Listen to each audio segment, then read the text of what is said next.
Ollie, good to see you. Just tell us about the weekend. Really good first half. Not at the races second half. That must be really frustrating for all of you. Yeah, it was a frustrating weekend for all of us. The first half was brilliant, 1-0 up, in good spirits, and obviously things did change second half, and we should have come away with 3 points, or at least a point, really. Yeah. Feel at half time, same again, and this will be done. Yeah. Obviously the game did change, and I know the conditions change as well with the wind and everything. It gives momentum for Fleetwood in the second half with playing with the wind, but that's not an excuse. It was different second half, and we got to learn from it and put it right Tuesday. Yeah, you've had the back-to-back wins this season. Yeah. If you'd have got them again, it might have got you a little bit further up the table where you'd like to be. But when you win one, lose one, you end up back where you started, don't you? Yeah, listen, we didn't get the 3 points, but luckily we got a game Tuesday, and we can put it right Tuesday. This is our game in hand as well, so it's a really important game tomorrow night. This is an important game. Yeah. You can go above Tranmere Rovers in the league with a victory over them and jump up a fair few places in the table. Yeah. We can't play down the importance of this one, can we? Yeah, obviously, we've got to treat it like any other game. We don't want to put too much pressure on ourselves, but I back the lads, I back myself and the management team to put it right tomorrow and get the 3 points, especially being at home as well with a good crowd behind us. We're still in October. It's early days. Let's get it right. But at the same time, you don't want to be in the position you find yourselves, do you? No one does want to be in a position to get into Christmas time when you're battling out for relegation, because it makes the second half of the season much longer. But I believe that shouldn't happen, and it won't happen. We've still got a while till Christmas yet, and like you said, it's a long old season, and there's many games to play. And again, we've got a great changing room and a great team, so I back us all. I know you've had injuries, and that impacts a squad, particularly one of the size of yours, that when you have really good players who have been missing. Yeah. Do you sense that when one or two of these names are back, then things will settle down slightly more consistency-wise? Yeah, obviously we've had unfortunate injuries, especially the lads playing up top with Ollie and Tyler Walton. But I believe that they're back soon, and they're going to help us out and hopefully get some goals for us as well. And how's it gone defensively from your perspective? There's some young guys back there who are sampling League Two for the first time on a regular basis. Yeah, I think the lads at the back are brilliant. Dev, Wardy and Faz, and obviously we've got Josh Smith as well, a young lad come through the academy, which is really good for the club. I thought he's been brilliant since coming in. I see Faz as our sort of leader at the back with the experience, and Wardy and Dev playing off him. I think we got a very, very good back three or back five, we should say. So yeah.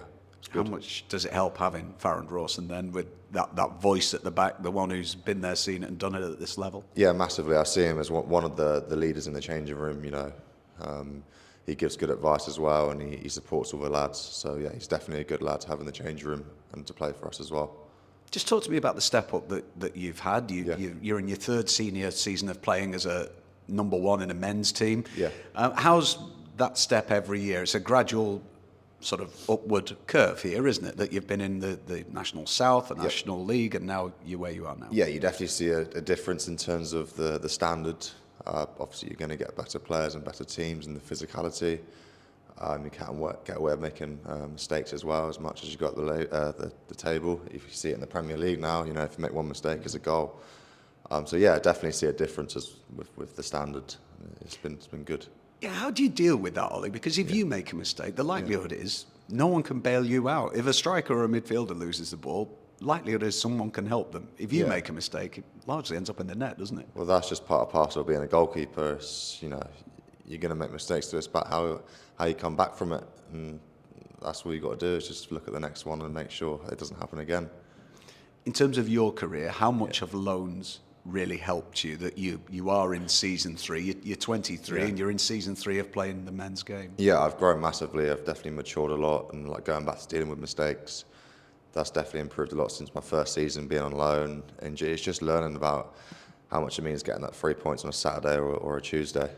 Yeah, if you compare the Ollie Wright from your National South debut to the one that played at the weekend, how much more confident and developed do you feel now? Yeah, it's like going from a boy to a man. Definitely, I've played sort of a handful of games now at my age, so it's something to be proud of. But it's almost looking forward now to the future and trying to get as many games as I can this year and see what happens for the future.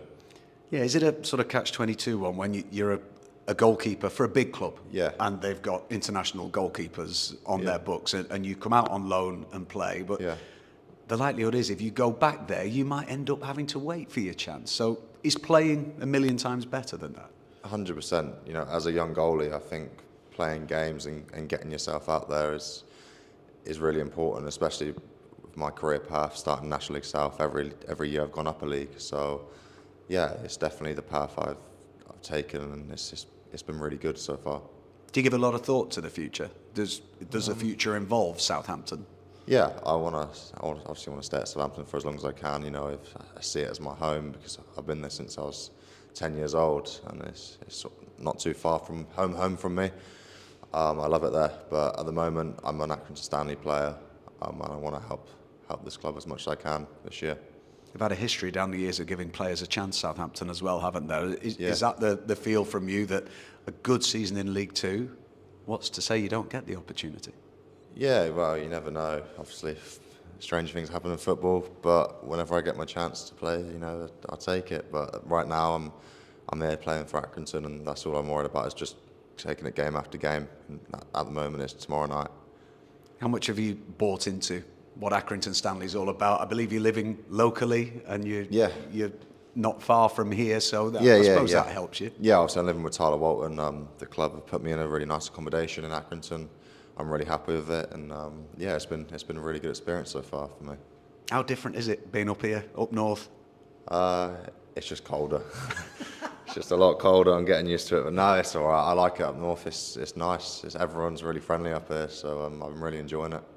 Did you experience some of the most blustery conditions of your career at the weekend, playing at Fleetwood? Yeah, well, it was just windy, but it was all right. Obviously, the winter's still yet to come, so I'm sure I'm going to be experiencing many colder days or nights here. Just how confident are you that tomorrow night, Tuesday night, under the lights here, the fans can make this a really difficult place for Tranmere to come? Yeah, it is. I think every team that comes here always says it's a difficult place to come. We make it hard for the teams, you know, with the way we play, and it's just a great place to play, even with the pitch. The pitch is immaculate for League Two. So yeah, I really enjoy playing there. You've started the last 10 league games now. Are you feeling in your rhythm more and more each game? Yeah, I'm more importantly, I'm learning after more each game with Matt Gilks as well, being my goalie coach at the moment. He's given me advice on what I can do better at, because I'm always looking to see what I can do better to improve my game.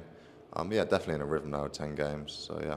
How good is it working with Matt, who's played at the highest level? Yeah, brilliant. He's so good as a goalie coach and as a person as well. He brightens up your day in the mornings, definitely. He's a proper character, but he's a top level goalie coach. Always smiling, is he, Gillo? Gillo's always smiling, yeah, trying to crack a joke anyway.